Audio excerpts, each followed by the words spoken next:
అనగనగా అనగా అనగా దోస్తుల కథ వినాలి మీరిప్పుడు. శరీరాలు వేరే కానీ ఒకే గుండె చప్పుడు. ఇదిగో ఇది నీదంటే వాడికేదని అంటారు. నాలుగు చేతుల కష్టం ఇద్దరిదానుకుంటారు. కనులకు నీరొస్తే తుడిచే వేలి కొసలకు తెలుసు. ఒకే ప్రాణమై బ్రతికే ఇద్దరి మనసు.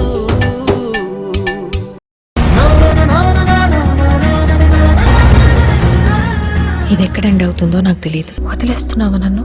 నిన్ను లవ్ చేసేంత లగ్జరీ లేదు, వదిలేసేంత లెవెలు లేదు.